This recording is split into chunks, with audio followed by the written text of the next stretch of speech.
That Tuesday morning, I stood in my driveway loading a duffel bag into the bed of my truck. The crisp air felt heavier than it should. Howard, my father-in-law, had spent 2 weeks in a hospital bed, 140 miles away, after a bad fall down his staircase. Discharge day had come, but suddenly my brother-in-law Clifton had an urgent, unmovable business meeting. Welcome back to Grandpa's Revenge, the place where the truth always finds its way to the surface, no matter how deep someone tries to bury it. If stories like this one speak to you, stay close and follow along so you never miss one. Before we go any further, I'd love to know who in this story have you already found yourself rooting for. Drop their name in the comments and tell me why. A quick note before we continue. Some elements of this story have been shaped for audio storytelling, and any resemblance to specific real people or events is entirely coincidental. It is the truth at the heart of it that matters most. My sister-in-law Loretta had miraculously qualified for a last-minute charity golf tournament, and my wife of 40 years, Nadine, was upstairs in our darkened bedroom nursing a severe migraine that somehow only materialized when her father needed a ride rather than a check. I slammed the tailgate shut. You don't spend 4 decades tracking financial fraud without picking up a few things about human nature. The pattern with Nadine's family was as reliable as clockwork. When Howard was writing checks for down payments, luxury cars, or bailing Clifton out of yet another failed business venture, they were the most devoted children on the planet. But 140 miles of highway to collect a bruised 94-year-old man who temporarily couldn't access his checkbook. Suddenly everyone had somewhere else to be. I climbed into my truck and turned the key. I didn't argue with Nadine. I didn't call Clifton out on his fabricated meeting. In my line of work, when you identify a lie, you don't flag it immediately. You sit back, stay quiet, and observe how far the rot has spread. The drive stretched past 2 hours. The highway unrolled ahead of me, a long gray ribbon of asphalt, giving me far too much time alone with my thoughts. When I finally pushed through the sliding glass doors of the Mercy Regional Medical Center, Discharge Wing, Knoxville, Tennessee, the sterile smell of antiseptic and reheated cafeteria food hit me the moment I stepped inside. I threaded through the maze of corridors to the discharge area. Howard was seated in a wheelchair near the nurse's station, looking terribly fragile. His skin was pallid and paper-thin, a deep purple bruise spreading across the side of his face from the fall. His hands lay still in his lap, but the moment I approached, his eyes found mine, sharp, piercingly sharp. There was no clouding of age in that look.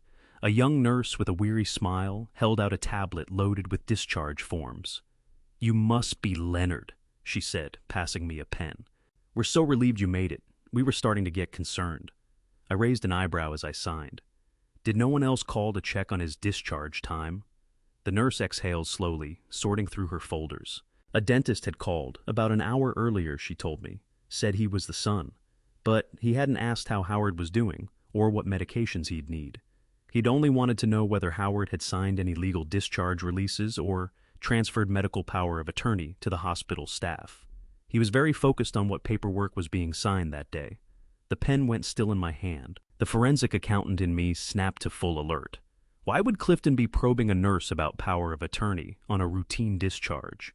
Why wasn't he asking whether his father could walk? I thanked the nurse, gripped the handles of the wheelchair, and steered Howard toward the exit. Every hair on the back of my neck was standing at attention. Something was badly wrong. We reached my truck in the sprawling lot. I helped Howard to his feet. He moved carefully, joints stiff, leaning hard on my arm as I guided him into the passenger seat. I drew the seatbelt across his chest, closed his door, and came around to the driver's side. The heavy doors shut, sealing us inside, a quiet pocket of calm. The noise of the hospital lot cut off completely. I put the key in the ignition. "Ready to head home, Howard?" I asked, keeping my voice gentle. He didn't answer right away. He turned his head slowly. The frail, trembling old man he'd performed in the lobby that vanished in an instant.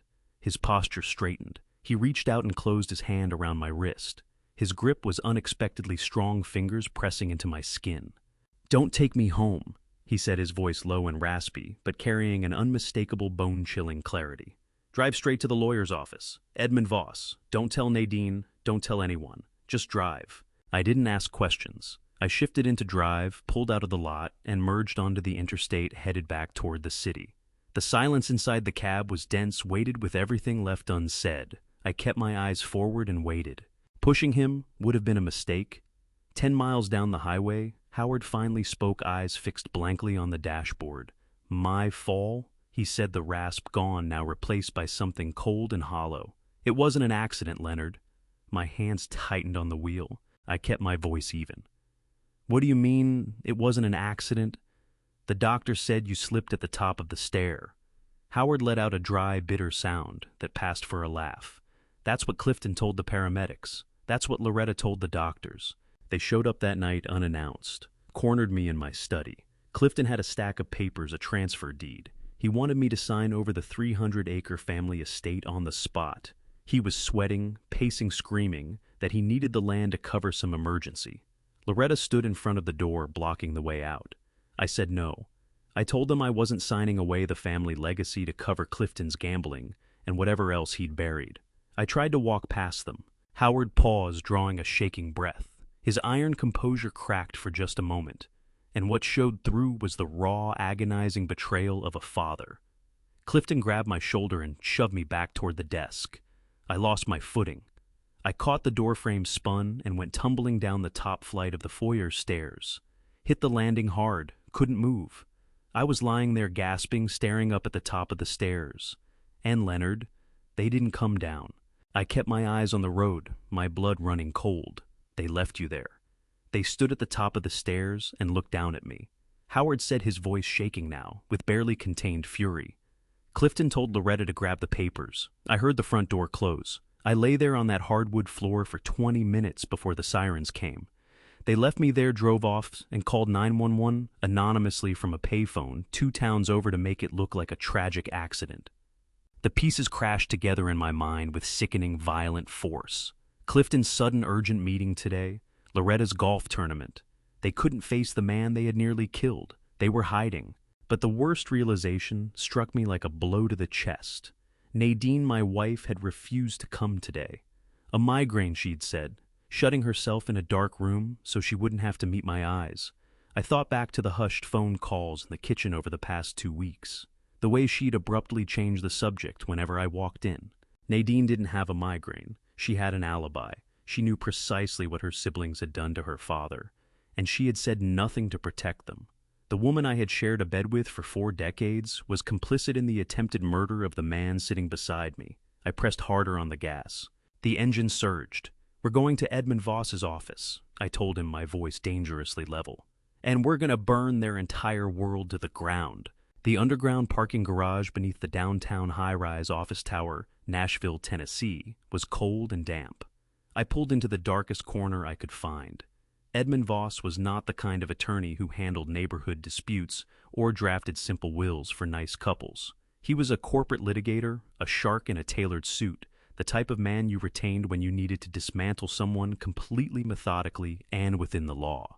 Howard had kept him on retainer for over 20 years, paying handsomely, specifically, because Voss had no room in him for sentiment. I helped my father-in-law out of the truck and guided him into the private elevator that carried us straight to the top floor. Howard leaned heavily on his cane, but his jaw was set hard. He was readying himself for war.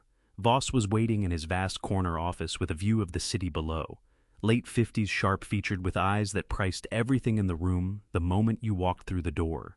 He didn't offer us anything to drink. He didn't ask how Howard was feeling or offer hollow words about the fall. He simply locked the heavy mahogany door, drew the window blinds, and gestured toward the leather chairs across from his desk.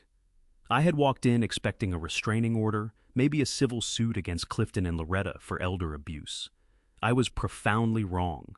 Voss didn't take his seat behind the desk. He planted himself against the front edge of it, folded his arms, and delivered a reality check that landed harder than anything I'd heard on the drive over. Clifton hadn't been sitting at home, waiting for his father to recover. He had been extraordinarily busy while Howard lay helpless in that hospital bed. Voss slid a thick manila folder across the polished desktop. Inside was an emergency petition for a conservatorship. Clifton had filed it 3 days ago. According to the documents, he had gone before a judge and sworn under penalty of perjury that his father was suffering from advanced severe dementia. Clifton claimed the fall down the stairs wasn't an accident. It was the result of a violent psychotic break. He had painted a picture of a delusional, dangerous old man who could no longer feed himself, manage his own hygiene, or comprehend his finances. Clifton was petitioning the court to hand him absolute legal control over Howard, his medical decisions, and most critically, his entire financial estate. A cold, heavy knot settled in my stomach. The sheer audacity of the lie was breathtaking, but it was the architecture of it that truly frightened me. As a forensic accountant, I'll admit I can recognize a well-constructed trap, even when I'm standing inside one. Voss looked at me with perfectly calm eyes and walked me through exactly what this paperwork meant for where we stood right now. If I drove Howard back to his own house today, or even to Leonard's house, Brentwood, Tennessee, where my wife Nadine was supposedly resting, we would be walking directly into a legal ambush. Clifton had already greased the wheels. Voss tapped a specific page in the file. Clifton had somehow obtained a preliminary psychiatric hold, signed by a questionable out-of-network doctor he had almost certainly paid off. That signature was the loaded weapon Clifton was aiming straight at his own father's head. Voss laid out the scenario with chilling precision, his voice low and measured as he mapped Clifton's strategy. If I brought Howard home, Clifton would simply call the police. He would hand the responding officers the emergency petition and the signed psychiatric hold. The police would have no legal choice but to comply with the medical order. They would be bound by law to physically remove a 94-year-old man from his own home and place him inside a locked psychiatric ward under his son's direct control. Once Howard was behind those doors, sedated into compliance, Clifton would be handed the keys to everything. A judge would finalize the conservatorship without Howard ever having the chance to speak for himself. Clifton could then liquidate the 300-acre family estate, drain every account, and erase his father's legacy entirely. It would all be perfectly legal, sanctioned by the state, wrapped in the guise of a devoted son caring for a sick father. I sat frozen in the leather chair and let the timeline settle over me. My mind worked backward, connecting every dot. Every move they'd made over the past 2 weeks had been carefully calculated. Loretta blocking the study door. Clifton shoving him, leaving him on the hardwood floor for the paramedics to find a confused, injured old man who couldn't explain what had happened. They were building a medical history to support the dementia claim. And then the final, most devastating piece of the puzzle fell into place. Nadine had stayed home today with a fabricated migraine because she knew Clifton was waiting for me to deliver Howard straight to our front door. They had used me as the courier for their own father's abduction. Nadine had essentially left the back door open for the wolves. The silence in that law office was suffocating. Howard looked at me, his bruised face pale but resolute. We were trapped, and the law was presently on the side of the people trying to destroy us. Edmund Voss pushed off the edge of his mahogany desk and crossed his arms over his chest. His sharp eyes narrowed as he turned the weight of the legal trap over in his mind. He did not look alarmed. Lawyers like Voss never alarm. Instead, he asked the one question that cut through the emotional fog like a blade. Why the rush? Voss asked, his voice low and steady. I've seen greedy children wait decades for their parents to die. They hover, they manipulate, but they rarely risk federal perjury charges and false imprisonment unless there's a ticking clock. What is driving Clifton to pull the trigger right now? That single question shifted the temperature in the room. The shock and betrayal I'd been drowning in for the past hour drained away, replaced by the cold, calculating instinct I'd spent 40 years sharpening as a forensic accountant. In my line of work, you learn to ignore the tears and the excuses and follow the money. People lie. Balance sheets don't. When someone commits a sudden reckless act of fraud, it never comes from nowhere. There is always an anomaly, a deviation from the pattern, a moment where desperation overtakes judgment. I closed my eyes and let my mind move through the last few months of family interactions. I stripped away the forced smiles at Sunday dinners and the idle talk about golf tournaments. I was looking for the anomaly, and then I found it. A memory from exactly 3 months ago at a summer barbecue at my house. Clifton had arrived late that afternoon in a brand new leased luxury sedan, wearing an expensive watch, talking loudly about a massive commercial contracting job he'd just landed. He was playing the successful businessman, a role he'd been rehearsing for decades, but the performance had cracks. He was sweating too heavily for a mild afternoon. He kept checking his phone every 2 minutes, thumbs moving frantically, eyes flicking toward the driveway every time a car went by. Just before dessert, Clifton had pulled me aside into the garage away from Nadine and the rest of the family. He pulled the door shut, cutting off the laughter from the patio. His expensive cologne couldn't mask the sharp, sour smell of panic coming off him in waves. He paced between my tool benches before finally turning to me with a strained smile. He asked for a bridge loan. He called it a minor cash flow hiccup, a temporary delay in receivables from his contracting business. He needed $50,000 in cash immediately and promised to repay it with interest before the month was out. When you've spent your career auditing bankrupt corporations and embezzlers, you learn the vocabulary of a drowning man. A cash flow hiccup is never just a hiccup. It is a fatal hemorrhage. I had offered to look at his accounts receivable ledger to help him restructure his debts properly. The instant I asked to see his books, something shifted in him entirely. The desperate brother-in-law disappeared, replaced by a defensive, hostile stranger. He snapped that he didn't need a lecture from a retired bean counter and walked out of the garage. He was gone from the barbecue 10 minutes later. I opened my eyes and looked at Voss. The pieces were locking into place. Clifton is completely underwater.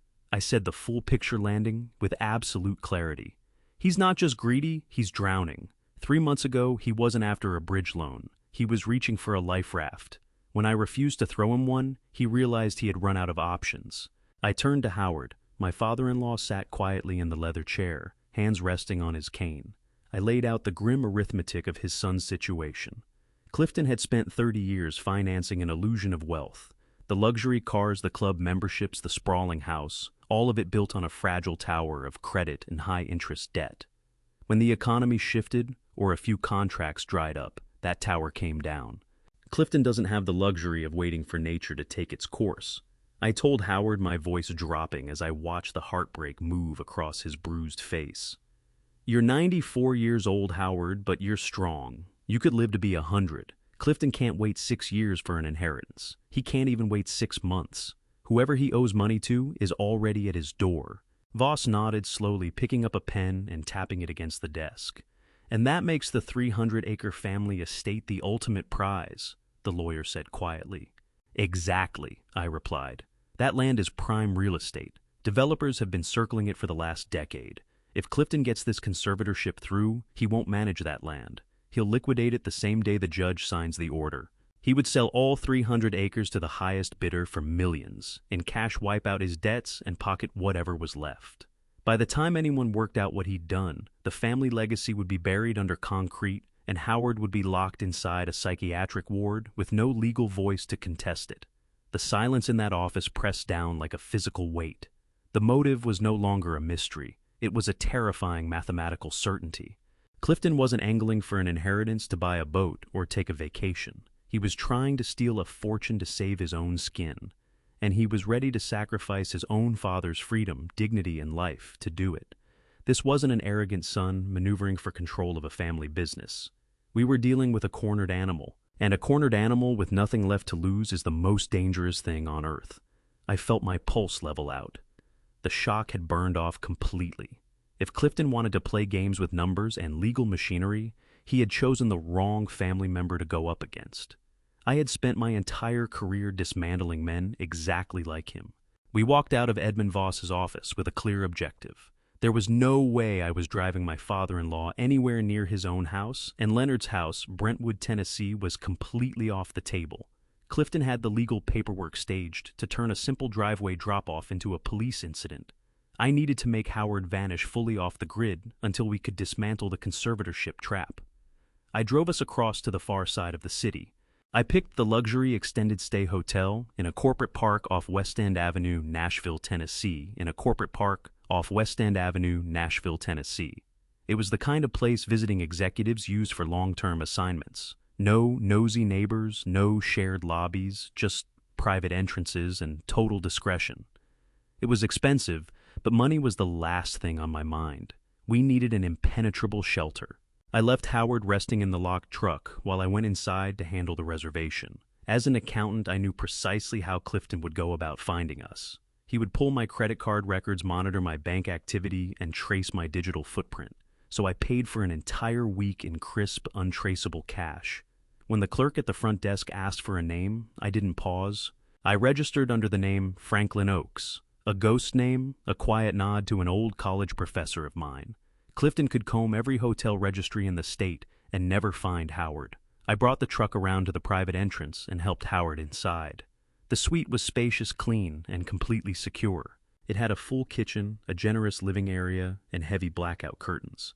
I got him settled into the deep armchair by the window. For the first time since we'd left the hospital, the rigid tension in his shoulders began to ease. He let his head fall back and closed his eyes. The bruising across his face looked stark against the soft light of the room, a hard reminder of exactly why we were hiding. I stocked the refrigerator with the few groceries I'd picked up, on the way making sure he had plenty of water and easy meals. I sat on the edge of the sofa across from him. "You're safe here, Howard," I told him quietly. "No one knows this place exists. Edmund Voss is working on the medical defense, and I'm going to handle the financial side. Just rest." Howard opened his eyes and looked at me. There was a quiet, profound gratitude in his gaze, but underneath it sat a deep, lingering sorrow. He was a father, hiding from his own flesh and blood. "Thank you, Leonard," he whispered. "But what are you going to do now?" That question made my blood run cold. Howard was safe, tucked behind a solid door with a deadbolt thrown, but my part of this nightmare was just getting started. I couldn't stay in this suite. If I disappeared, Clifton would know immediately that I'd seen through the scheme. He would escalate.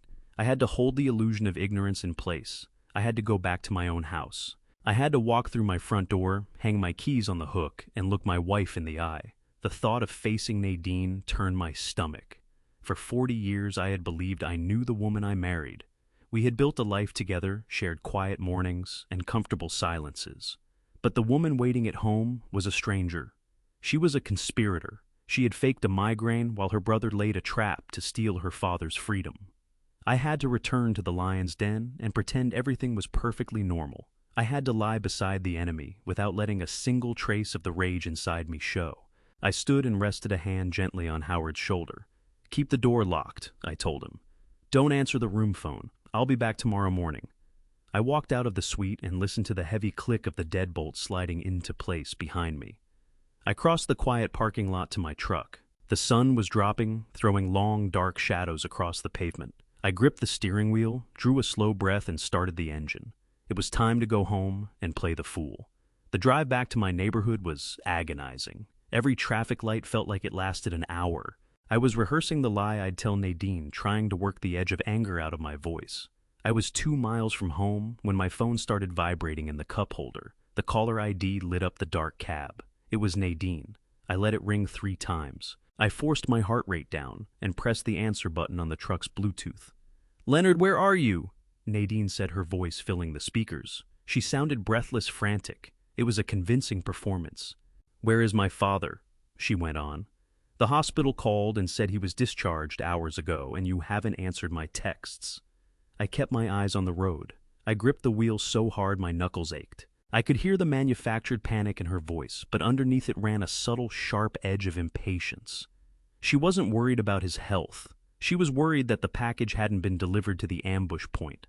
Right then I decided to run a test. I needed absolute, undeniable proof before I threw away a 40-year marriage. I needed to know whether Nadine was blindly trusting her brother or actively feeding him information. "Calm down, Nadine," I said, letting my voice sound tired and mildly confused. "I didn't want to disturb you while you had your migraine. Your dad had a minor dizzy spell on the highway. I didn't think it was safe to bring him all the way home just yet."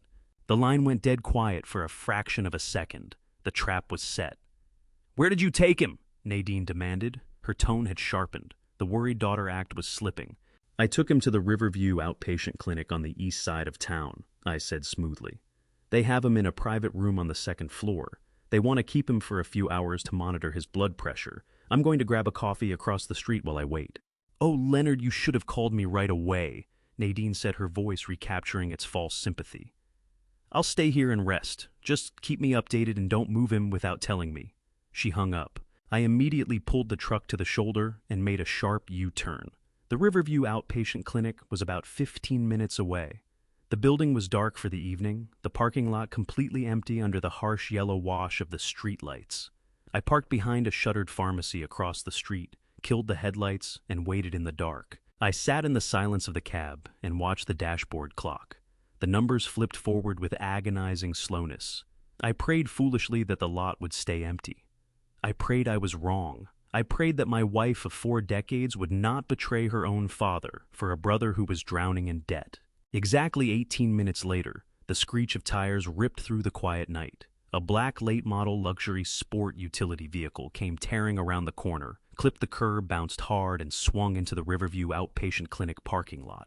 It was Clifton. He threw it diagonally across 2 handicapped spaces, slamming the transmission into park. From behind my windshield, I watched my brother-in-law bail out of the driver's seat.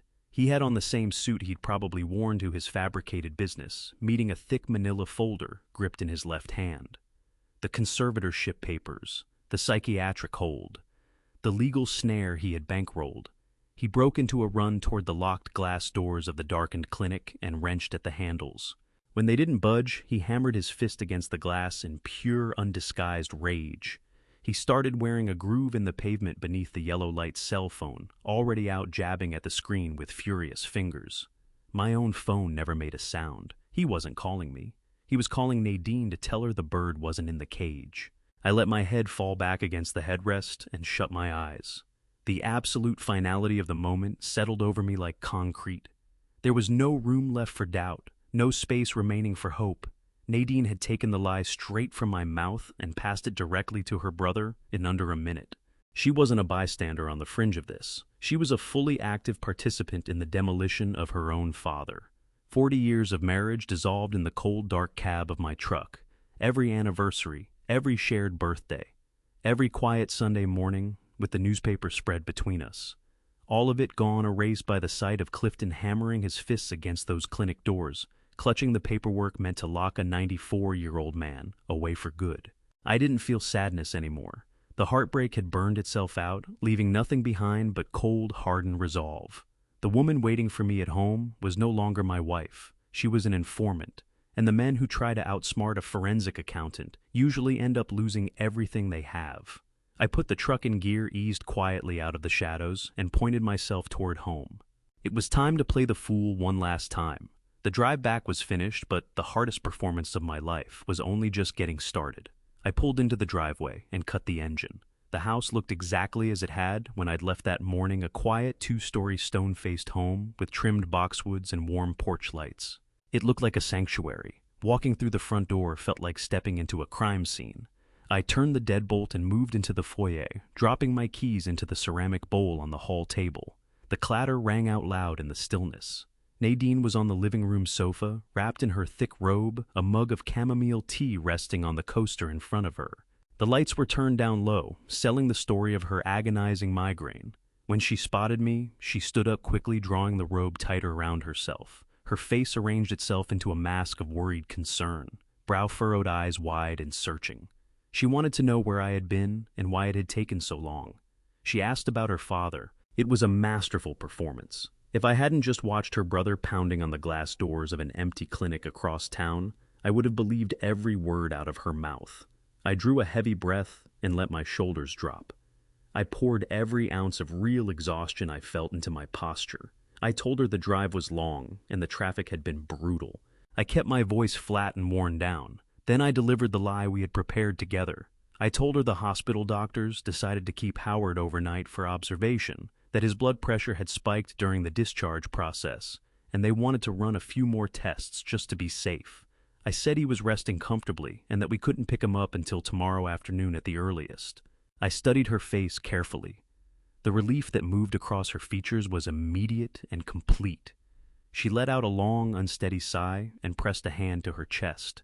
She said she was so glad they were taking proper care of him, that it was better to be safe than sorry. She mentioned her migraine was finally letting up and asked if I wanted her to heat up some dinner. The ease with which she lied straight to my face was chilling. She was relieved because the delay handed her brother another 24 hours to lock down the conservatorship. She believed they still held the upper hand. I waved off the food, told her I just needed sleep, and moved past her up the stairs. We turned in about an hour later. The darkness of our bedroom felt like it was pressing down on me. I lay flat on my back, eyes fixed on the ceiling, listening to the steady, rhythmic breathing of the woman next to me. For 40 years, that sound had been a comfort. Tonight, it made my skin crawl. I waited. In forensic accounting, patience is your greatest weapon. You don't rush the audit. You let the numbers settle, wait for the room to clear, and then you move. I watched the digital clock on the nightstand. Midnight came and went. Then, 1 UA in the morning. I didn't close my eyes for a single second. At exactly 2 in the morning, Nadine's breathing deepened into the slow, even cadence of genuine sleep. I slid out from under the covers with practiced quiet. No slippers. I crossed the carpet, barefoot eased the bedroom door open, and stepped out into the dark hallway. The house was completely still.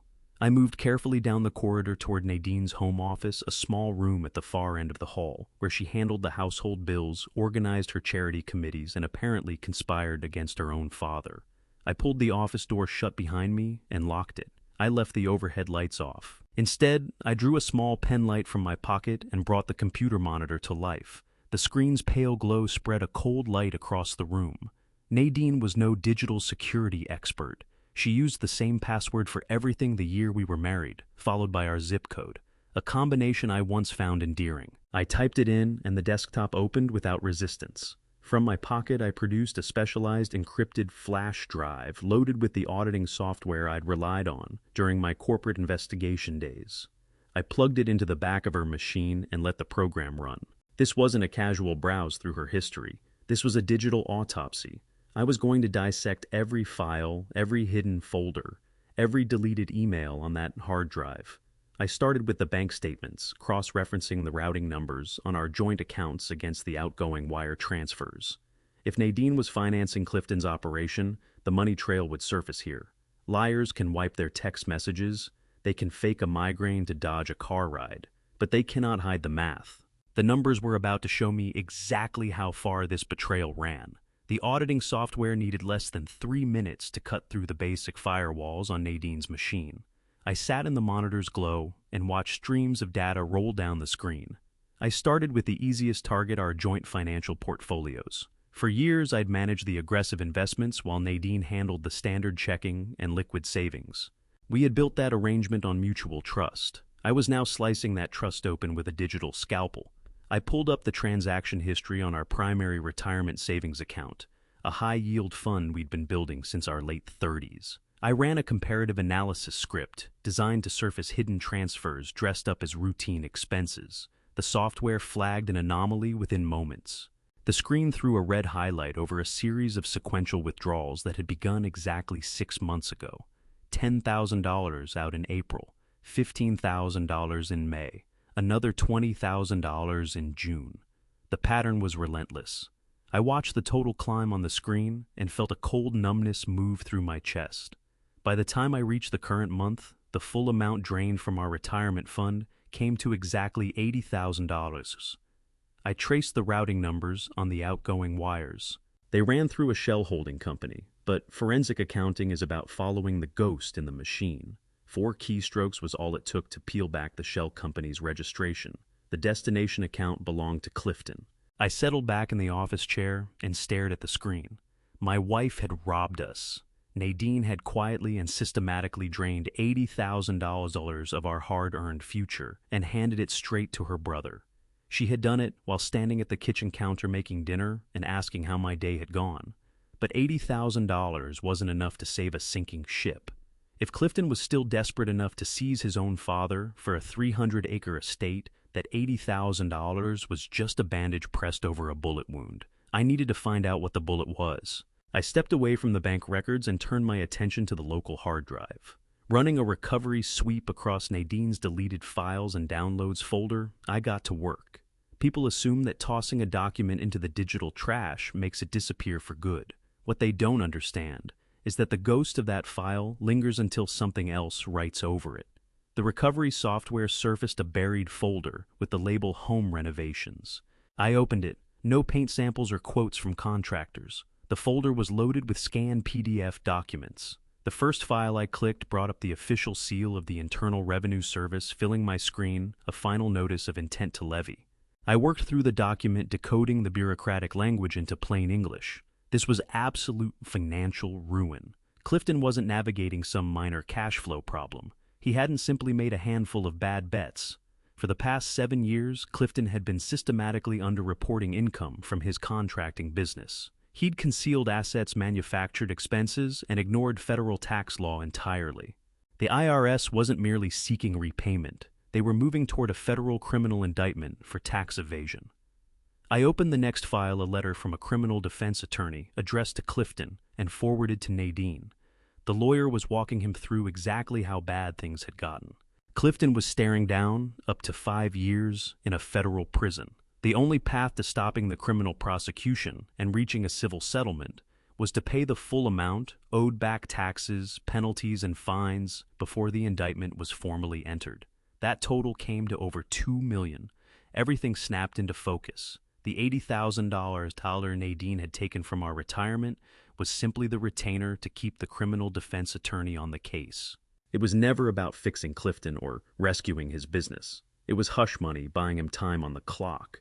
But the clock was winding down. The federal government doesn't extend that kind of patience.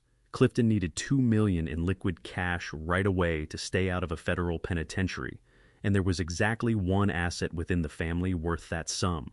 A 300-acre estate held by a 94-year-old man who refused to sign a single page giving it away. This wasn't about getting rich off a land sale. It was about keeping Clifton out of a prison cell, and Nadine had known all of it. My wife had looked at her brother, a man facing federal prosecution for his own greed, and then looked at her elderly father, a man who had devoted his entire life to providing for her. She made her choice. She had decided that her father's security and my retirement savings were acceptable losses if it meant protecting her brother. I pulled the flash drive from the side of the machine and slipped it back into my pocket. The monitor went dark and the office dropped into complete blackness. The silence of the house felt entirely different now. It wasn't a peaceful retreat anymore. It was a cage. I sat in the dark and let the full weight of that betrayal settle over me. There was no urge to raise my voice or put a fist through the wall. When you understand exactly how the enemy has been operating, rage doesn't stay as rage. It hardens into something far more dangerous. Pure, undiluted focus. Clifton was a cornered animal carrying the full weight of the federal government on his back. He had maneuvered his sister into bankrolling his legal defense, and now he was coming after his father's legacy to cover the rest. But he had made one fatal miscalculation. He had assumed the retired accountant sleeping down the hall was just a naive old man who would fold when the pressure arrived. I rose from the desk and turned the lock on the office door. I moved quietly back along the hallway toward the master bedroom, slid under the covers beside the woman who had stolen my future to protect a criminal, and closed my eyes to wait for dawn.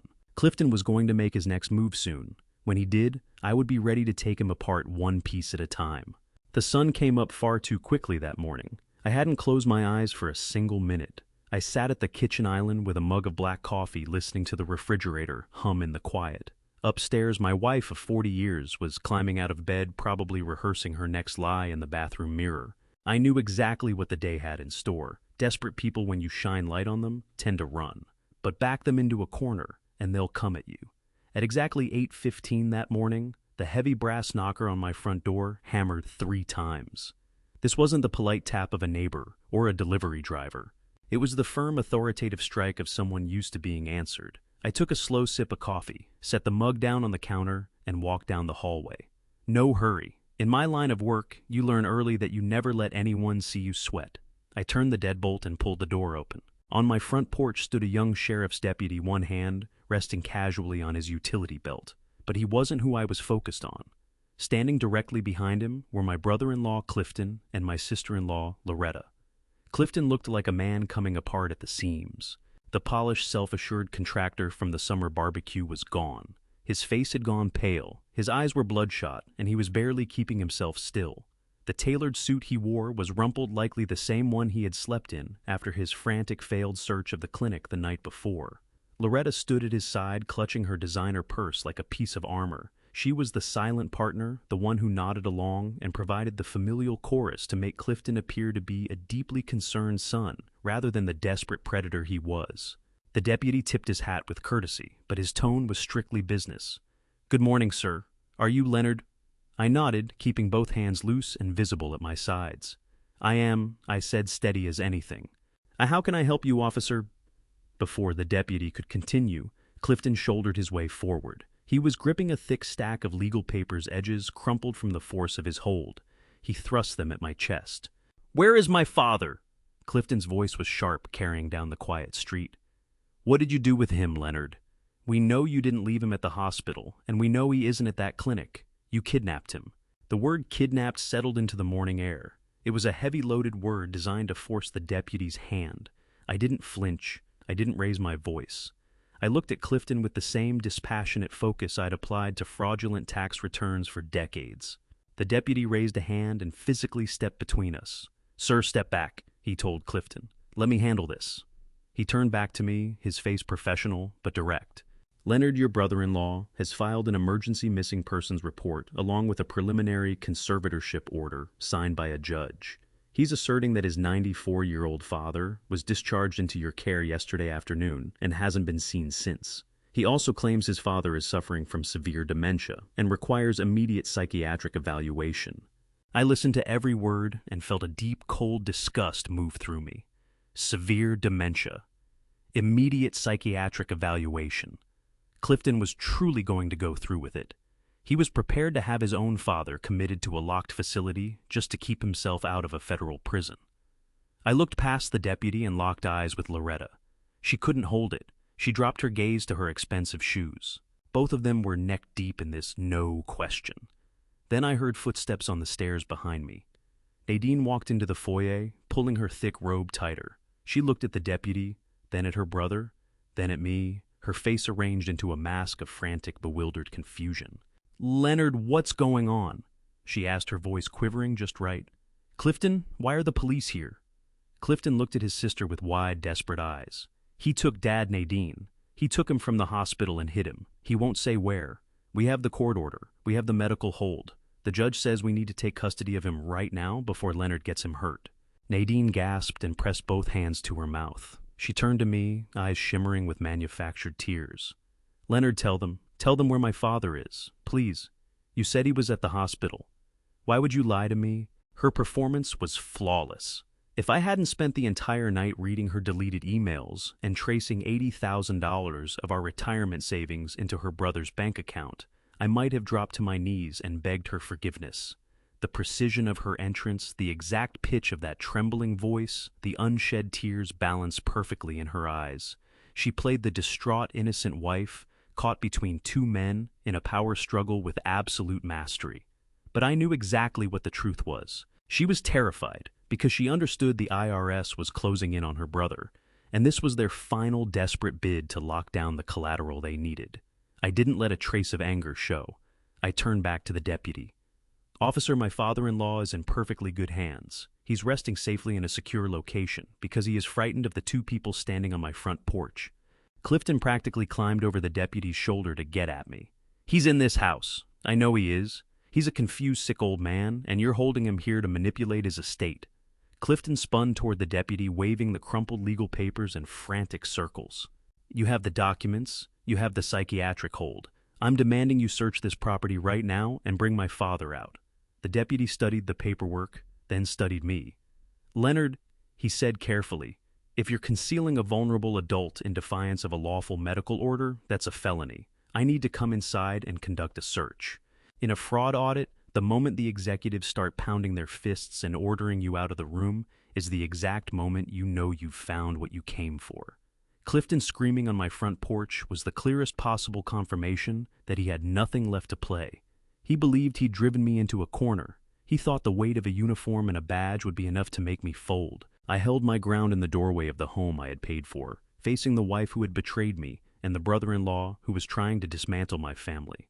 I didn't argue, I didn't panic. I simply stepped back and swung the heavy wooden door all the way open.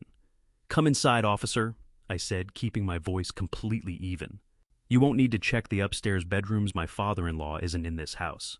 But there's something you need to see before you take another step." Clifton shouldered past the deputy, his face flushed with a nauseating kind of triumph. He marched into my living room, as though the deed had his name on it, with Loretta trailing close behind like a frightened shadow. Nadine lingered in the hallway, both hands wound into the fabric of her robe, still holding the role of the bewildered wife trapped in the middle of a family crisis. I didn't let their presence hurry me. I crossed to the coffee table and picked up my digital tablet. I had synced it to Edmund Voss's secure cloud server early that morning, precisely for this moment. I unlocked the screen and held the tablet out to the deputy, not even glancing at my brother-in-law. "Officer," I said quietly, The paperwork the man just handed you is built on outright perjury. The person claiming his father has severe dementia is lying to law enforcement to execute a massive financial crime. Please watch this video. It was recorded yesterday afternoon in the office of a corporate litigator, entirely of my father-in-law's own free will. The deputy looked skeptical, but he pressed play. I had pushed the volume to its maximum, so the sound carried clearly through every corner of the quiet living room.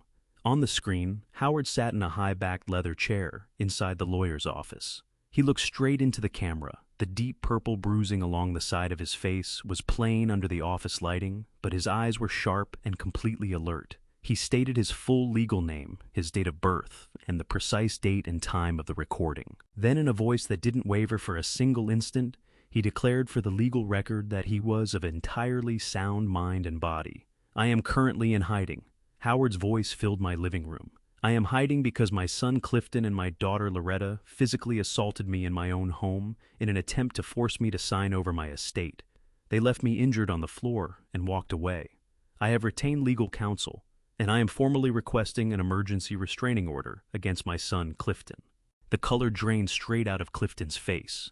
That smug, victorious expression collapsed in a fraction of a second into raw panic. He lunged at the deputy, grabbing blindly for the tablet, shouting that the video was fabricated, a manipulation, that I had coerced a sick old man into reading from a script. The deputy took a step back and dropped his hand firmly onto his utility belt. The look he leveled at Clifton brought him to a dead stop. "Sir, step back, right now." The deputy's voice left no room whatsoever for debate. He took the tablet from Clifton's reach and handed it back to me. He looked down at the crumpled conservatorship papers in Clifton's fist with undisguised professional contempt. "You told my dispatch you had a missing vulnerable adult, suffering from a severe psychological break." The deputy said, his voice flat and hard. "That video shows a fully lucid man retaining legal counsel for domestic abuse. This is a civil matter, and frankly you are dangerously close to a felony charge for filing a false police report. I strongly suggest you vacate this property before I decide to make an arrest." The deputy didn't wait for a response. He turned around, walked out my front door, and let it close hard behind him. The moment that heavy door clicked shut, the thin veneer of family civility dissolved completely. Whatever remained of Clifton's self-control went with it. He screamed at me, the veins in his neck standing out like cables. He hurled the worthless court documents across the floor and drove his foot into the coffee table hard enough to crack the heavy oak. He called me a thief, a manipulator, a pathetic bean counter trying to steal his inheritance. Loretta pressed herself back against the wall, hands over her mouth, terrified of her brother's violent explosion. But it was Nadine who finally broke.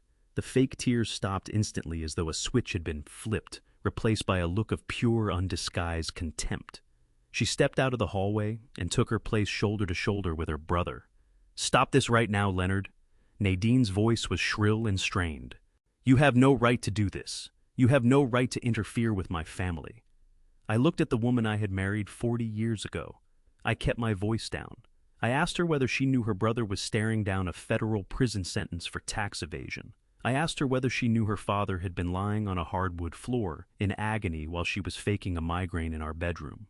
Nadine didn't deny a word of it. She didn't show one moment of remorse for what her father had suffered. Instead, she leveled a shaking finger at my chest.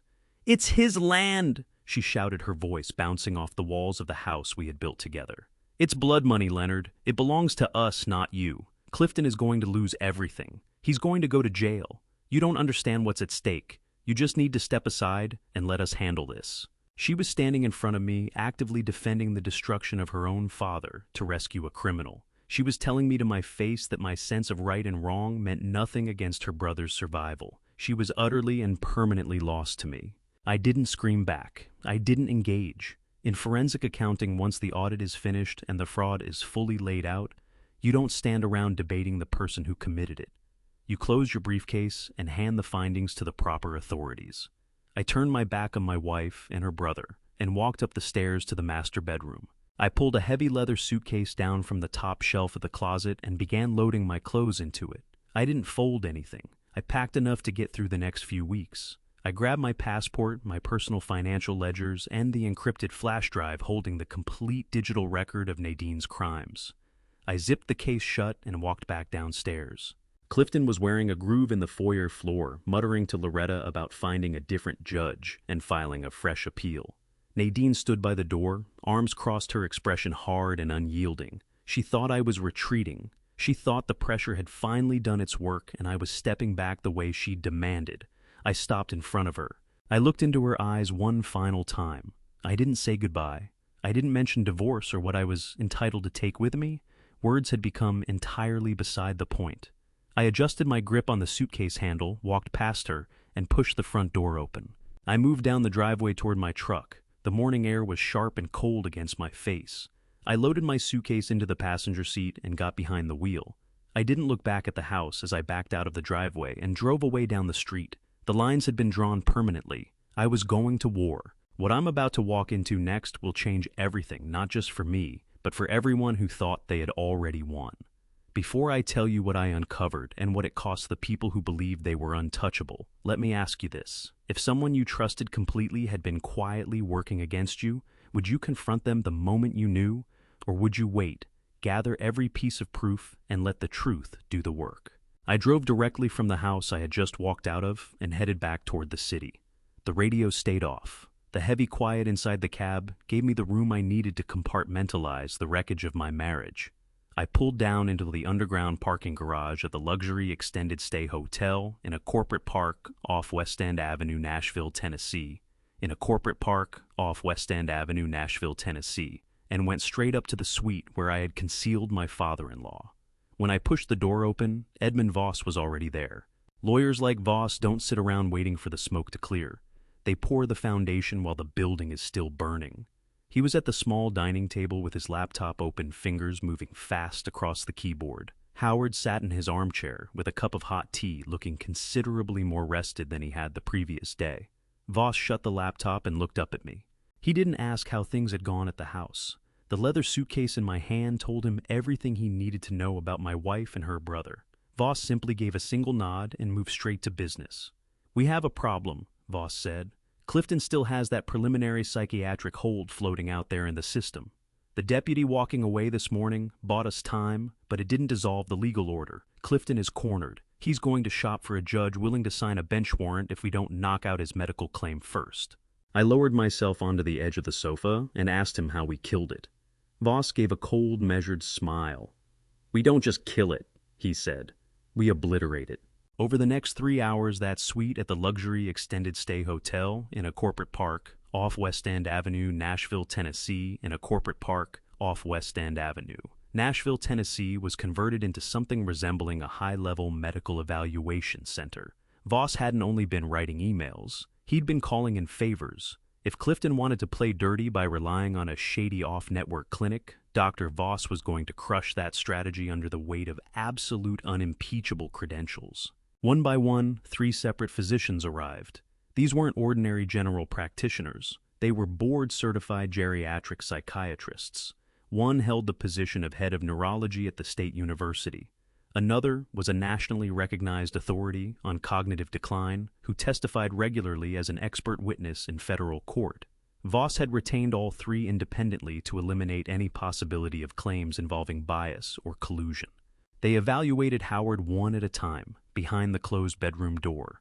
I sat in the living room with Voss and listened to the muffled rhythm of the examinations. They weren't simply asking Howard what day of the week it was, or who currently held the presidency. They put him through rigorous, exhaustive cognitive stress testing, short-term memory, long-term recall, spatial orientation, and executive function. I paced the living room floor, wrestling with a thread of anxiety. Howard was 94 years old. He had just endured a brutal physical assault and a frightening hospital stay. The stress of the evaluation alone would be enough to cause almost anyone to stumble. If he hesitated, if even a flicker of confusion surfaced, Clifton could use it to drag the proceedings through the courts for years. The third and final doctor emerged from the bedroom just after lunch. She was a composed, serious-looking woman with gray hair and glasses perched at the bridge of her nose. She pulled the bedroom door closed behind her and crossed the room to where Voss and I stood waiting. She drew a pen from her pocket and signed the thick stack of legal affidavits Voss had prepared. Then she looked at me and offered a genuine, unhurried smile. "Your father-in-law is one of the sharpest individuals I have evaluated this year," she said. His cognitive function isn't merely normal for his age, it's exceptional. He recounted the details of his physical assault with perfect sequential clarity. He understands precisely what his son is attempting to do, and he fully understands the legal implications surrounding his own financial estate. I exhaled a long, slow breath. The relief hit like a pressure valve releasing. The other two doctors had already signed their respective affidavits before departing. Voss collected the paperwork, his expression radiating quiet satisfaction. 3 independent board-certified specialists had just sworn under penalty of perjury that Howard was in complete possession of his mental faculties. Voss slid the documents into his leather briefcase. "The fake Dr. Clifton paid off is completely neutralized," Voss announced. "If Clifton tries to put that fraudulent medical hold in front of a judge now, I'll bury him under a wall of expert testimony. I'm also sending copies of these evaluations directly to the medical board.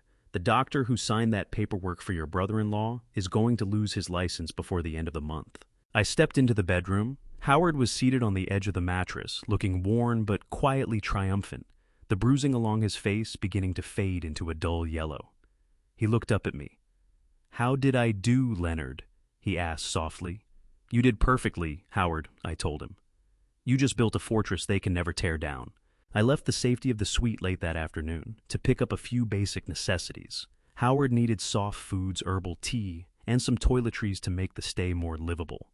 I drove to the suburban grocery store in Cool Springs, Tennessee, deliberately choosing a location with sprawling open parking lots where it's easy to disappear into the crowd. I moved through the aisles methodically, picking up instant soup, fresh bananas, and bottled water. The ordinary routine of grocery shopping felt completely detached from reality. My family was coming apart under the combined weight of federal tax evasion and elder abuse, and here I was checking labels on canned goods. I paid in cash and walked out through the sliding doors. The sun was just beginning to drop, pulling long, dark orange streaks across the asphalt. The evening air had turned cold. I walked toward my truck parked beneath a flickering halogen streetlight near the far end of the lot. I hit the remote, swung the grocery bags into the back seat, and reached for the door handle. Before my fingers made contact with the metal, a heavy diesel engine roared to life somewhere behind me. A massive lifted black pickup truck came tearing around the corner of the building at a reckless speed. It cut diagonally across the empty parking spaces and locked up its brakes, stopping just inches from my rear bumper. The angle it took completely pinned my vehicle against the concrete median. I was boxed in. The driver's door swung open, and Darrell stepped out onto the pavement. Darrell was Loretta's husband, a local contractor who built his reputation on cheap commercial remodels and creative interpretations of municipal permit requirements.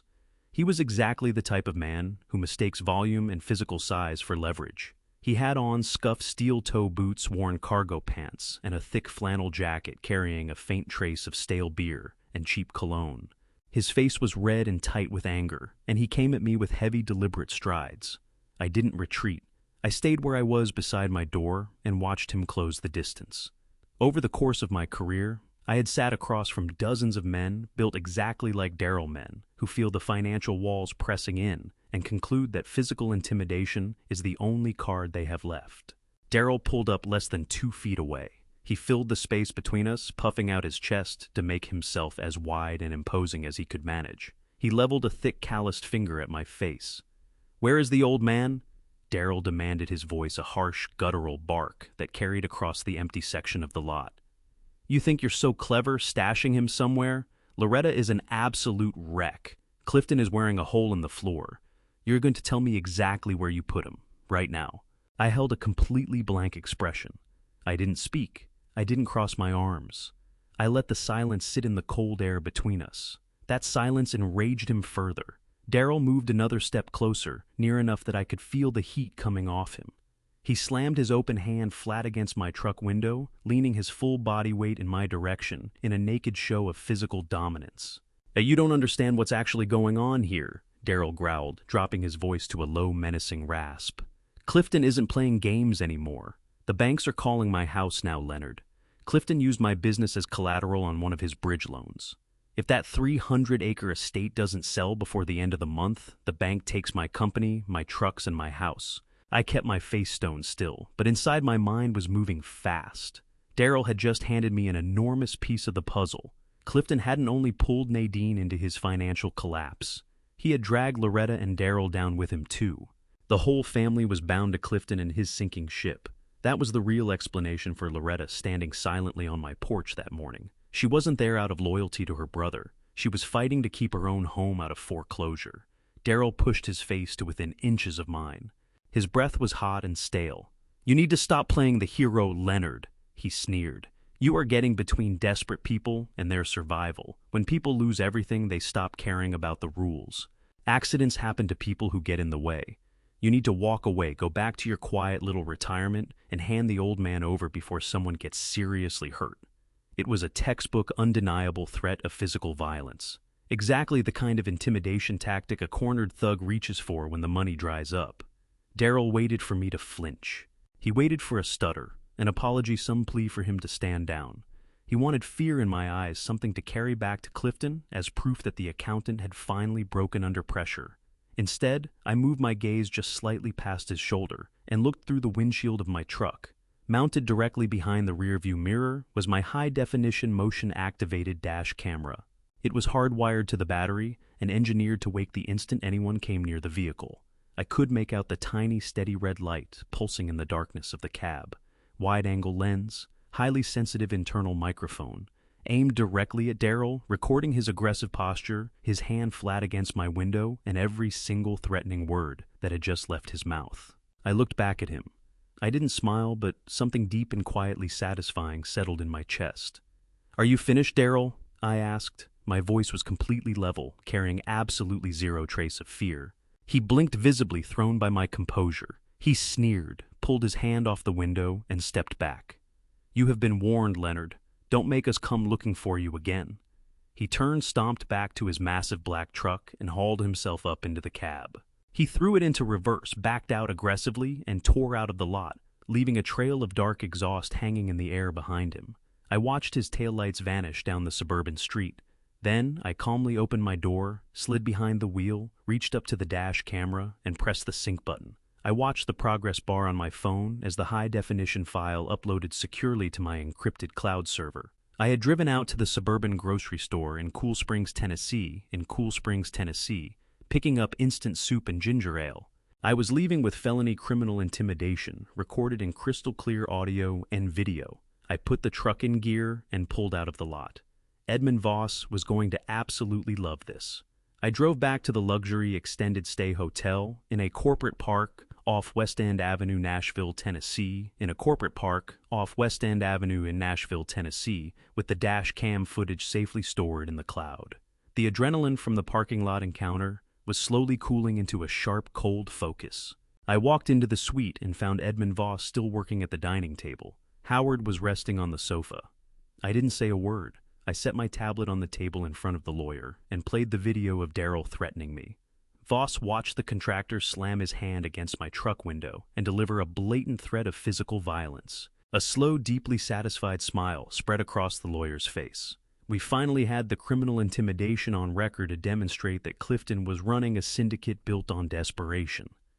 But Voss knew that desperate men don't stand down simply because they've been caught on camera. Clifton was boxed in by the federal government. The emergency conservatorship hearing was looming only a few days out. Voss leaned back and laid out the hard reality of where we stood legally. Even with the medical evaluations and the dash cam footage, walking into a courtroom is always a massive risk. Judges can be highly unpredictable. A sympathetic one might look at a 94-year-old man and grant a temporary guardianship purely out of caution. We could not afford any caution. We needed to completely remove the possibility of a judge handing Howard over to his son. We needed Clifton to voluntarily withdraw his own petition before we ever set foot inside Davidson County Courthouse, Nashville, Tennessee. Voss closed his laptop and looked across at me and Howard. He said the only way a starving predator drops his weapon is if you put a piece of meat in front of him. We needed to give Clifton exactly what he wanted, or at least the perfect illusion of it. We had to construct bait so irresistible and so precisely matched to his greed that he would swallow the hook before he thought to question it. We were going to make Clifton believe he had won the war. We gathered around the heavy wooden table and began drafting a document. It was not a real legally binding contract. It was a sophisticated piece of psychological warfare dressed up as a formal settlement agreement. Voss loaded it with the dense, archaic legal language required to make it look completely authentic. It was structured as a draft-updated will combined with an immediate transfer deed. The fabricated document told a very specific, carefully built story, written to read like the desperate surrender of a frightened, worn-out old man.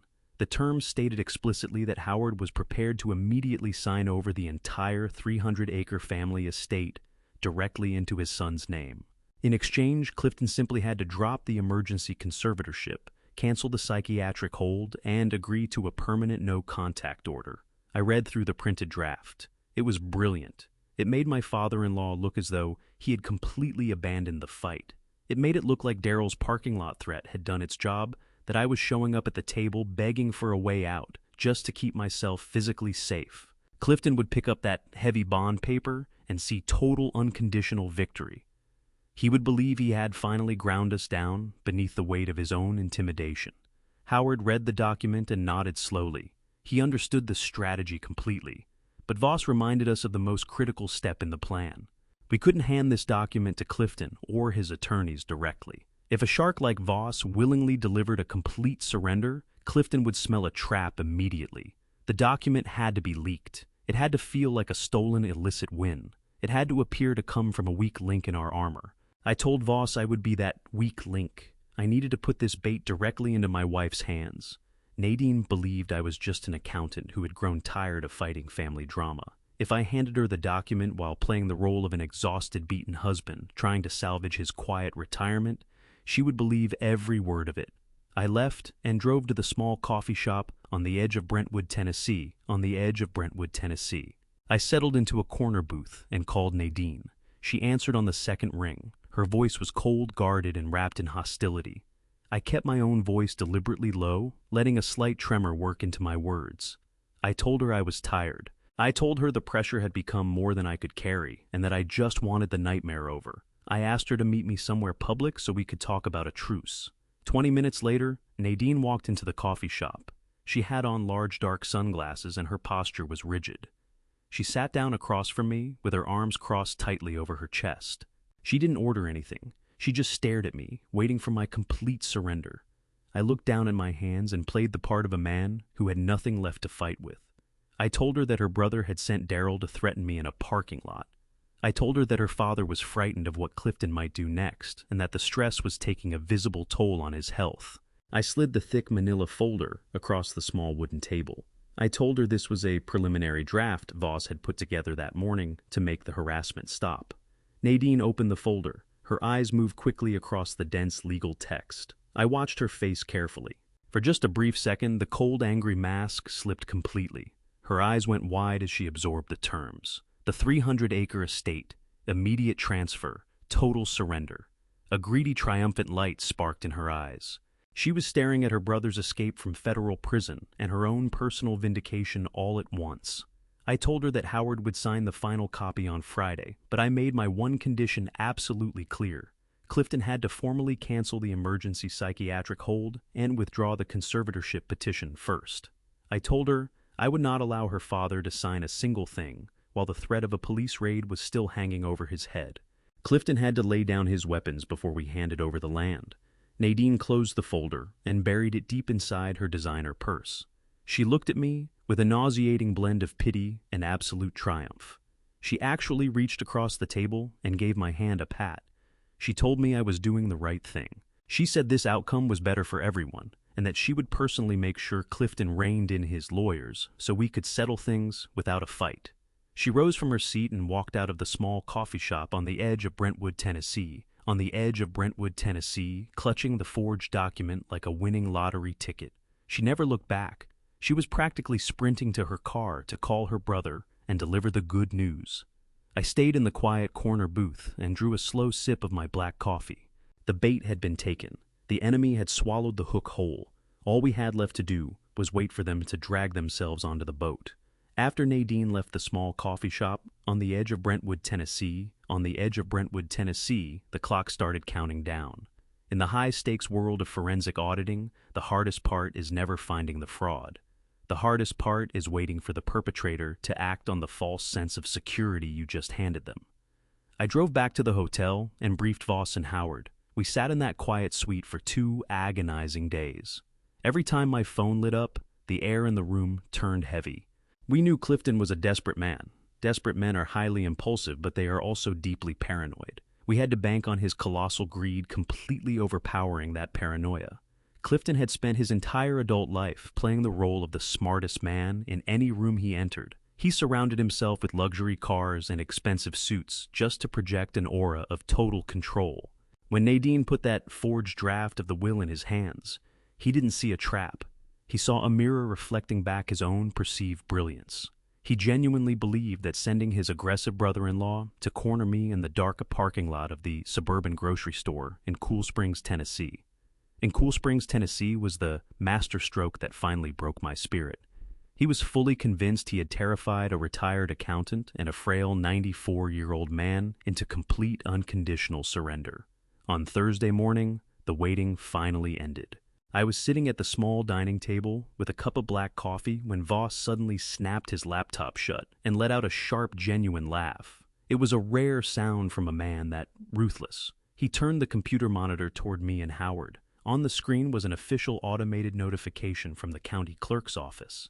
Clifton had just directed his legal team to formally withdraw the emergency petition for conservatorship. I stared at the screen and let the weight of the moment settle over me. In the financial world, you track a criminal's greed to anticipate their mistakes. Clifton was so desperately eager to get his hands on the 300-acre estate that he was prepared to abandon his fabricated medical claims entirely. The emergency psychiatric hold was officially canceled. The preliminary conservatorship was null and void. The sheriff's deputies no longer had any legal authority to seize my father-in-law or haul him to a locked ward. Clifton had traded his only weapon for the promise of a massive payday. He genuinely believed he was trading up, securing a permanent victory over an old man and an accountant. 10 minutes later, my phone vibrated on the table. It was Nadine. I let it ring twice before I picked up, making sure my voice stayed low and defeated. She sounded positively bright. Her tone dripped with the kind of condescending warmth that people put on when they've just scored a major win over you. She told me Clifton had agreed to my terms. She said her brother was ready to drop all the legal hostility because all he really wanted was peace in the family. The sheer audacity of her lies was staggering. She was talking about peace while fully aware that her brother was staring down federal prison for tax evasion and her husband was holed up in a hotel to keep her father out of Clifton's reach. I thanked her playing the part of the exhausted, broken husband with everything I had.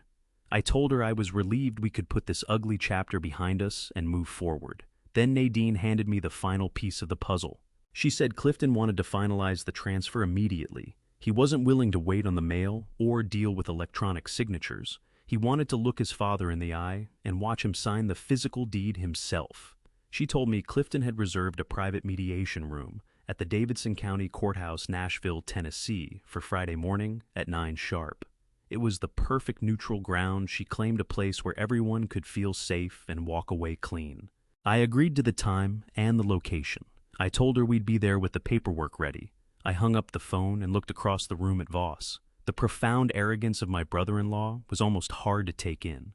He had chosen the Davidson County Courthouse, Nashville, Tennessee, to consummate his extortion. He wanted to stand inside the very building that stood for law and justice while he committed the greatest theft of his life. He calculated that the formal legal setting would pressure Howard into signing quickly and without a scene. He assumed the imposing marble columns and the court officers patrolling the hallway would keep us quiet and compliant. He had absolutely no idea he was reserving the precise location of his own destruction.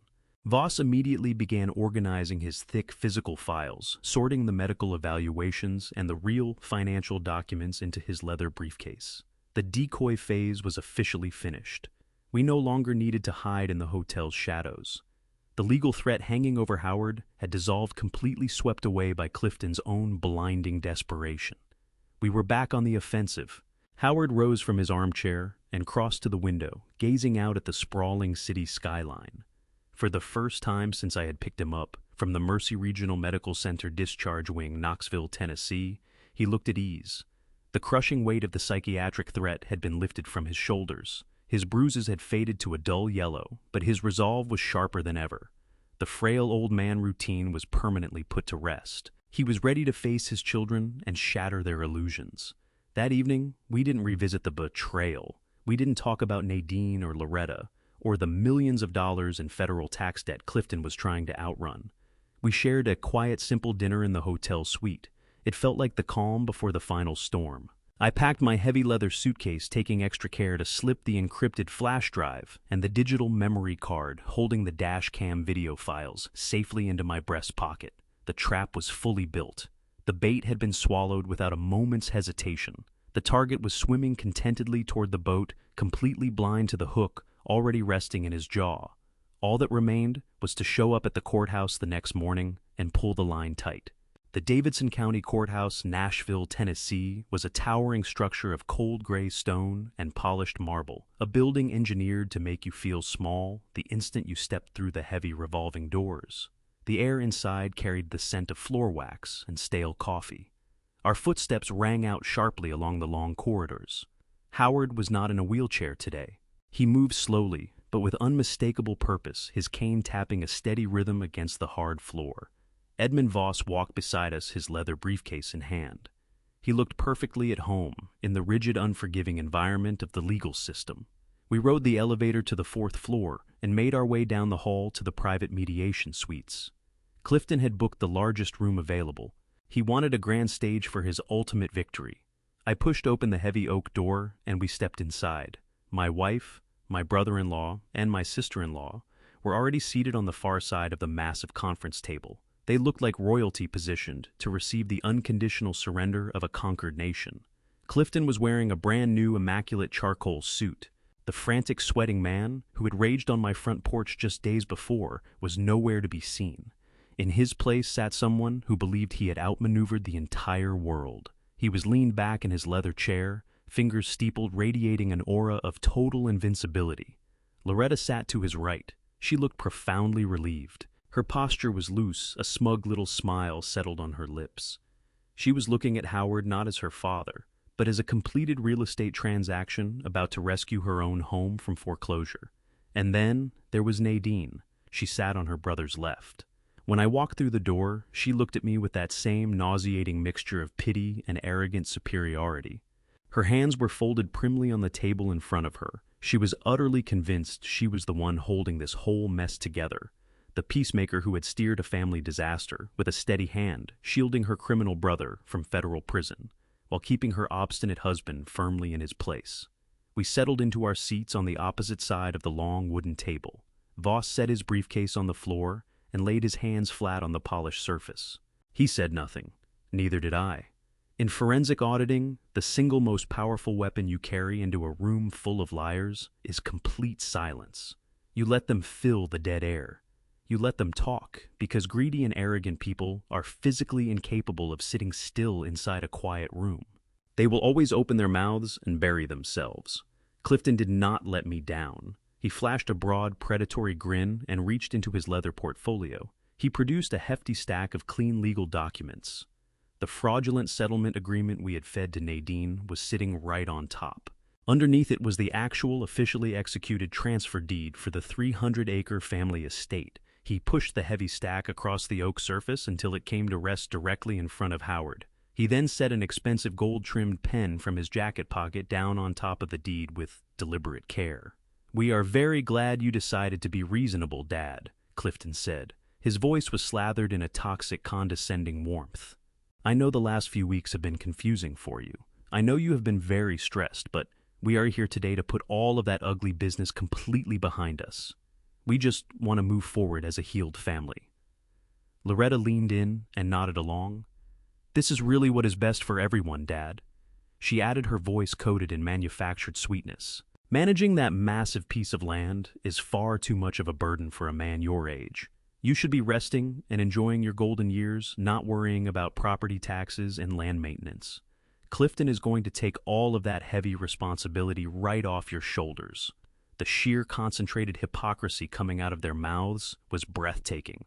They were seated inside a courthouse, actively trying to extort an estate to pay down millions in federal tax fraud and gambling debts, and packaging it as an act of loving generosity.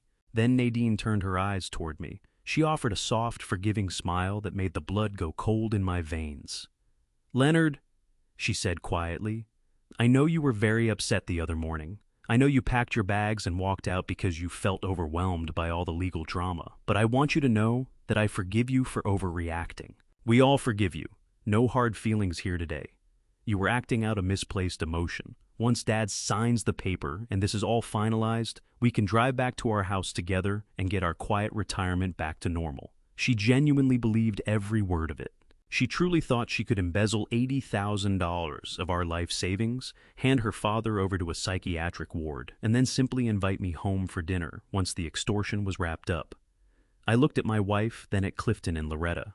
I did not raise my voice. I did not display a single ounce of the rage burning inside my chest. I simply leaned back in my chair and regarded all three of them with a completely blank, unreadable expression. I let the silence stretch heavy and suffocating. Clifton shifted in his chair. The total absence of pushback was visibly unsettling him, but his outsized ego quickly muscled past the paranoia. He gestured toward the gold-trimmed pen resting on the deed. "Just put your name on the dotted line, Dad." Clifton pressed his tone, sliding from manufactured warmth into naked impatience. "You sign the deed and the medical hold disappears forever. The conservatorship petition goes away. No police, no doctors, no more fighting. You get your total freedom, and we get the land, a perfect clean break." I kept my hands folded quietly in my lap.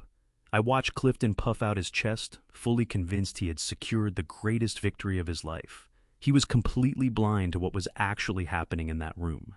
He thought he was closing a massive real estate deal, with no awareness whatsoever that the trap he had strolled into was already sprung and locked. Howard looked down at the gold-trimmed pen resting on top of the forged deed. He did not reach for it. He did not flinch. He simply looked at his younger son, his daughter, and his eldest daughter, and let out a slow, exhausted sigh, the sigh of a father who had finally accepted that his children were lost to him entirely. He pushed the deed back across the table with a steady hand, leaving the pen right where it sat. Then he gave a small, nearly imperceptible nod to the man seated beside me. Edmund Voss did not utter a single word. He reached calmly to the floor, lifted his heavy leather briefcase onto the table, and set it down. The snap of the brass latches rang out sharply in the quiet mediation room. Voss drew out a thick, tightly bound manila folder. It was easily 3 times the volume of the pitiful stack Clifton had brought in. Voss slid the folder across the table. It stopped right beside the gold-trimmed pen. Clifton's expression faltered. That smug, untouchable air around him flickered for just a beat. He looked at the folder, then at Voss, then at me. He demanded to know what this was, his voice losing all its false warmth and dropping into a hard, defensive bark. He announced loudly that he was not there to negotiate any new terms. The deal was the property deed in exchange for the medical release. He said, "Take it or leave it." I leaned forward and rested my forearms on the table. I told him we were absolutely not there to negotiate. I explained that in my line of work, when I sit down across from an embezzler, the negotiation phase is already done. We were there for the final audit. I reached out and flipped open the heavy cover of Voss's folder. I drew out the first stack of documents and slid them directly in front of my brother-in-law. I watched the color drain completely from his face the moment he recognized the official seal of the Internal Revenue Service printed at the top of the pages. I kept my voice flat and perfectly steady. I told Clifton I knew exactly why he was in such a frantic rush to liquidate his father's land. I read the numbers aloud, letting them bounce off the walls of that small room. 7 years of fabricated business expenses, hidden offshore assets, a final notice of intent to levy over $2 million in unpaid federal taxes, penalties, and fines. I watched his eyes skitter frantically across the pages. I told him he was not trying to manage a family estate. He was trying to sell his own father to buy his way out of a federal criminal indictment. Loretta gasped and gripped the edge of the table. She stared at her brother in absolute horror. Clifton had clearly kept the federal tax fraud hidden from her entirely. She had believed she was simply helping him through a short-term cash problem to save her own home from foreclosure. She had no idea she had conspired to commit elder abuse in service of covering up a massive federal crime. I gave them no time to regroup. I turned and locked eyes with Nadine. My wife was staring at the tax documents, her face pale, her hands trembling. She began to open her mouth, perhaps to defend him one more time, perhaps to reach for another hollow apology. I cut her off completely. I pulled the second stack of papers from the folder and slid them in front of her. I told her I had run a full digital recovery on her home office computer while she was sleeping the other night. I laid out the bank routing numbers, the internet protocol logs, and the sequential withdrawal receipts. $10,000 in April, $15,000 in May, $20,000 in June. I watched the realization land on her like a physical blow. Her shoulders caved inward. I spoke clearly, making absolutely certain every person in that room understood what she had done.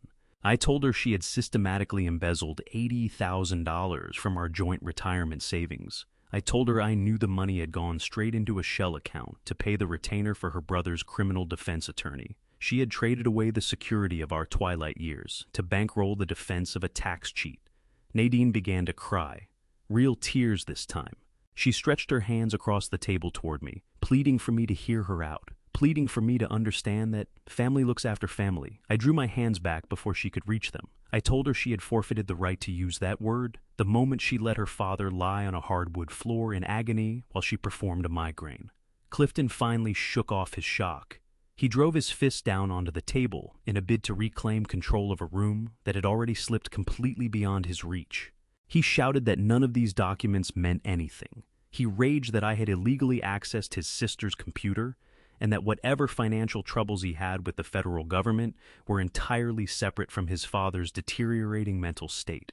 He jabbed a trembling finger toward Howard, declaring that the medical hold remained valid and that he would haul his father to a locked psychiatric ward that very day if we did not sign the deed right now. I looked at Clifton and almost felt sorry for how thoroughly he had lost himself. I reached into my breast pocket and pulled out my mobile phone. I set it down in the middle of the oak table. I told him his memory must be slipping because he had formally withdrawn the psychiatric hold and canceled the conservatorship petition the previous morning. I reminded him that he had traded away his only leverage in exchange for the fraudulent settlement draft sitting right in front of him. His own greed had left him completely defenseless. Then I shifted my attention to Loretta. I told her that her husband Daryl had shown up to confront me in a grocery store parking lot a few nights back. I tapped the screen of my phone. I had pulled the audio file from my truck's dash camera and pushed the volume as high as it would go. The low, aggressive voice of the local contractor filled the quiet mediation room. Daryl's threats rolled heavily off the walls. You are getting between desperate people and their survival. Accidents happen to people who get in the way. Loretta buried her face in her hands and came apart in a broken sob. She understood exactly what that recording meant. It was not a heated exchange between two men. It was premeditated, documented criminal intimidation. Her husband had just handed me the final nail in all of their coffins. I pressed pause. The silence that settled over the room was thick and complete. I looked at the three people across the table from me. They were entirely taken apart. The imperious confidence they had carried in 10 minutes ago had collapsed into three frightened criminals staring at the wreckage of their own making. They had nothing left to offer, no threats remaining, no lies left to hide behind. I had laid the final audit on the table, and they were completely insolvent. The silence held. Then impossibly Clifton began to laugh. Not a nervous, hollow laugh. It was the deep, measured chuckle of a man who was still absolutely certain he was holding the highest card in the deck. He settled back in his leather chair and shook his head, surveying the mountain of evidence I had just placed in front of him, as though it were a minor bookkeeping discrepancy. He dabbed at a theatrical tear of amusement and told me I was wasting everyone's time. "You really think any of this matters?" Clifton asked, his voice thick with contemptuous amusement. "You think a few tax problems and a noisy contractor are going to stop me?" He reached out and tapped the transfer deed sitting at the center of the table with one finger. He declared that he was the rightful heir to this family. He said that 300-acre estate was his absolute birthright. He claimed the land was worth at least $10 million to the commercial developers he had already been sitting down with. Clifton looked at his sister and his wife, his confidence entirely rebuilt. He told Loretta to stop crying. He then laid out his twisted delusional arithmetic for the whole room. He said the federal government wasn't truly interested in tax debt or fraud investigations as long as they eventually collected. He claimed that once his father put his name on the transfer deed that day, he would liquidate the entire acreage before the month was out. He said he would write a substantial check to the Internal Revenue Service, clear Daryl's failing business loans, and still walk away with millions to live on. He fixed me with a nauseating smirk and said that all my forensic work and hidden recordings were completely beside the point. The sheer scale of the land's value erased every debt on the ledger in one stroke. He believed money was the ultimate solvent for his crimes. I said nothing. I didn't need to. I simply turned my eyes to Edmund Voss. The corporate litigator had been sitting in perfect stillness for the past 20 minutes, allowing me to dismantle the family piece by piece. He had let Clifton talk himself into a hole deep enough to bury him twice. Now, it was the attorney's moment to seal the vault. Voss smiled. It was not a warm expression. It was cold, surgical, and quietly terrifying. He reached across the polished oak surface and lifted the transfer deed Clifton had brought. He held the heavy bond paper up toward the fluorescent light and studied it with a casual, unhurried eye. He told Clifton it was a very neatly drafted document. He complimented the legal formatting, the precise wording, and the clean notary seal at the bottom. Then, without breaking eye contact with my brother-in-law, Voss slowly and deliberately tore the document completely in two. Clifton lurched forward in his seat, his face flooding red with sudden violent fury. He demanded to know what Voss was doing, screaming that destroying a legal document during mediation was itself a crime. Voss dropped the two pieces back onto the table. He told Clifton the document was not a valid legal transfer. It was a completely worthless piece of paper. He explained that under real estate law, in order to execute a transfer of property, the person executing the deed must actually hold title to that property. Voss leaned forward onto his elbows. His voice dropped low, sharp and absolutely lethal. He looked straight into Clifton's eyes and delivered the killing stroke. He told him that Howard had not owned the 300-acre estate for 5 years. He explained that half a decade ago, Howard had come to his law office with deep and serious concerns about the financial reliability of his children. Howard had wanted to ensure the family legacy could never be liquidated to satisfy gambling debts, collapsed business ventures, or mounting federal tax liens. Voss laid out the devastating legal reality that was currently closing around my brother-in-law like a vice. He stated that 5 years ago, Howard had legally transferred the entire estate, along with all of his liquid financial holdings, into an irrevocable blind trust. Voss made a point of letting the word irrevocable hang in the air. The transfer was total and permanent. It could not be reversed. It could not be challenged by aggrieved relatives.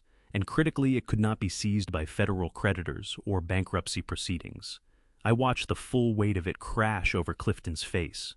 The smug, bulletproof arrogance shattered into fragments. The color evacuated his cheeks, leaving his skin an ashen, sickly gray. He sank back into his chair, the air gone completely out of him. Voss pressed on with his merciless legal autopsy. He told Clifton that the emergency conservatorship petition filed the prior week had been entirely pointless from its very first page. Even if Clifton had successfully committed his own father to a locked psychiatric facility, he would have found nothing worth seizing. Howard held 0 assets in his personal name. The bank accounts Clifton had been salivating over were hollow shells. The land he had been trying to extort to spare himself from federal prison did not belong to the frail old man seated at that table. Nadine stared at Voss, eyes wide with raw panic.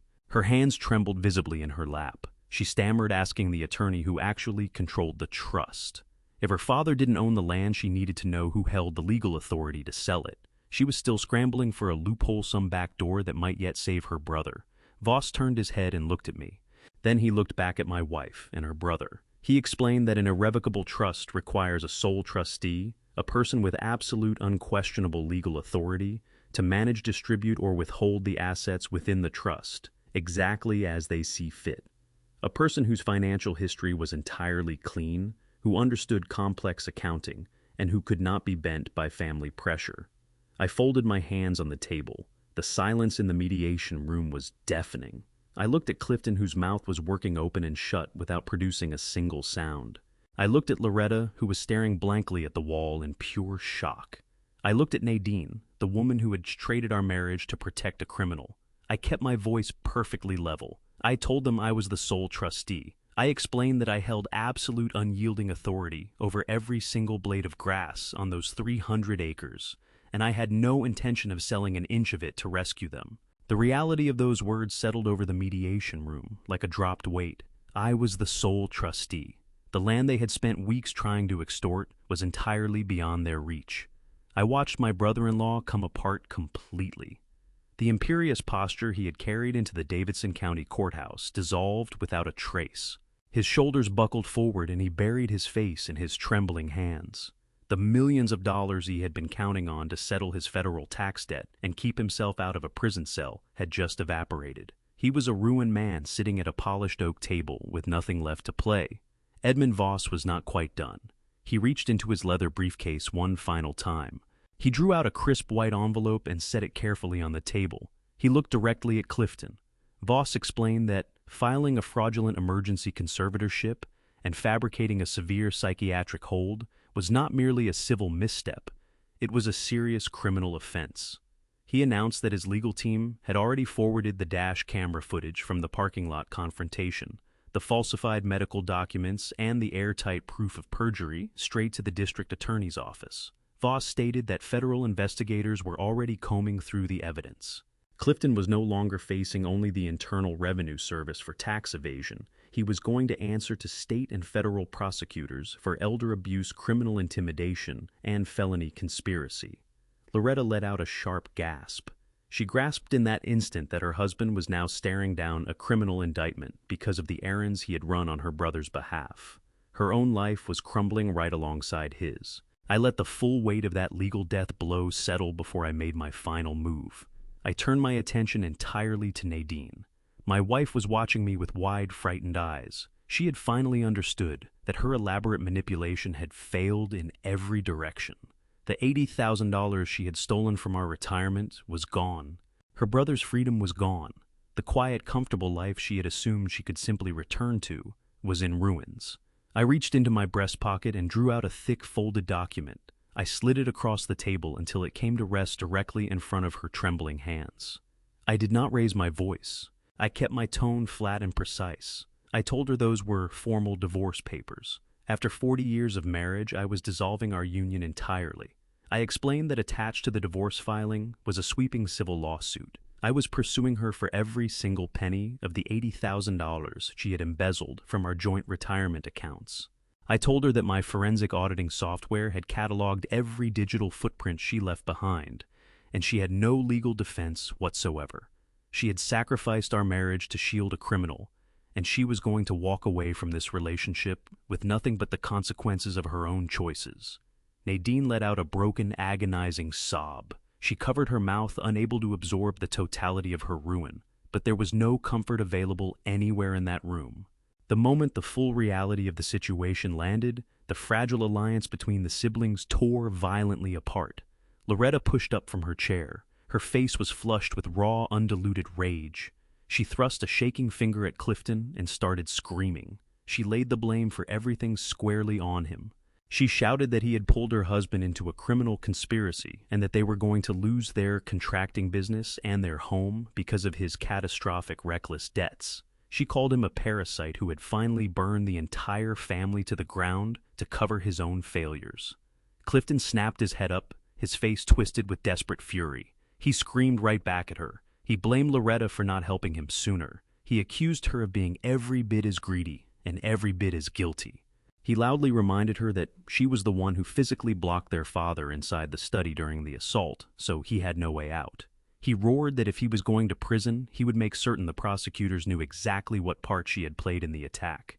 The mediation room collapsed into absolute chaos. Brother and sister shouted over each other, frantically shifting blame, clawing each other down in a bid to save their own skin.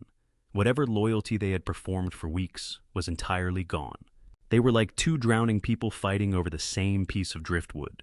Nadine sat between them and wept without restraint as her family consumed itself right before her eyes. I sat quietly and watched the wreckage. I had spent my entire career hunting down thieves and making them answer for it. But watching these three people face the complete disintegration of their greedy, arrogant lives was the most consequential audit I had ever closed. They had tried to discard a 94-year-old man to save themselves. Now they had absolutely nothing left but each other and the long, inevitable wait for the authorities to come. I did not stay to watch the rest of the argument play out. There is a specific moment at the end of every successful audit when the final numbers are tallied and the people responsible realize there is nowhere left to run. That moment had passed. What came next was no longer mine to carry. It belonged to the courts and to the law. I pushed back from the polished oak table and rose from my chair. Edmund Voss snapped his leather briefcase shut with a solid, satisfying click. He gave me a short, professional nod, his work entirely finished. I walked around the table and offered my arm to Howard. My father-in-law did not look at the three people unraveling on the other side of the room. He offered them no farewell, no parting word of disappointment. He simply took my arm, settled his weight onto his cane, and turned his back on them for good. We walked out of the mediation suite together. I drew the heavy wooden door shut behind us. The thick oak swallowed the sound of Clifton shouting at Loretta and Nadine sobbing into her hands. The sudden quiet of the courthouse corridor was profound and deeply peaceful. We did not hurry. We moved slowly and steadily down the long hallway, our footsteps sounding softly against the marble floor. We rode the elevator down to the main lobby and passed through the heavy revolving glass doors. Walking out of the Davidson County Courthouse felt like stepping into an entirely different world. The crisp morning air had begun to warm. Bright sunlight washed over us, pushing back the cold shadow of the legal building and the toxic weight of the past 2 weeks. I guided Howard across the concrete parking lot to my truck. He moved with a little more ease now. The crushing burden of fear that had been pressing down on him was gone. I opened the passenger door and helped him climb in, making sure he was settled, before I walked around to the driver's side. I shut my door, turned the key, and brought the engine to life. The familiar rumble filled the cab. I looked over at Howard. We had no need for a long, heavy conversation about the betrayal or the legal battles still ahead. We both understood exactly what we had just come through. Howard gazed out through the windshield, a small, genuine smile finding the corners of his mouth. He turned to me and quietly asked if we could find a place that served a good bowl of chicken and dumplings. If you stayed with me all the way to the end of this one, I want to thank you from the bottom of my heart. This story asked a lot, and so did the real season of life it reflects. Looking back, what this cost was not just a marriage or a family. It cost the quiet version of retirement I had imagined, the peace I thought was already mine. But I believe God does not waste a wound. The very skills I had spent a career building, the patience, the precision, the refusal to act on rage, turned out to be exactly what Howard needed. What looked like loss was preparation. That is a lesson I will carry for the rest of my life. If these grandpa revenge stories have taught me anything worth passing along, let it be this. When someone shows you who they are through their actions, believe them. The first time, do not wait for a confession. If you suspect betrayal, gather your evidence in silence. Anger announces itself. Proof speaks for itself. Never sign anything under pressure. A decision made in fear almost always benefits the person who created the fear. And protect the people in your life who cannot protect themselves.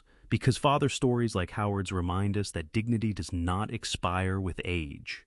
If this story moved you, leave a comment and tell me what you took away from it. Share it with someone who might need to hear it today. And if you have not yet subscribed to Grandpa's Revenge, now is a good time. There are more stories where this one came from. Thank you for being here. I'll see you in the next one.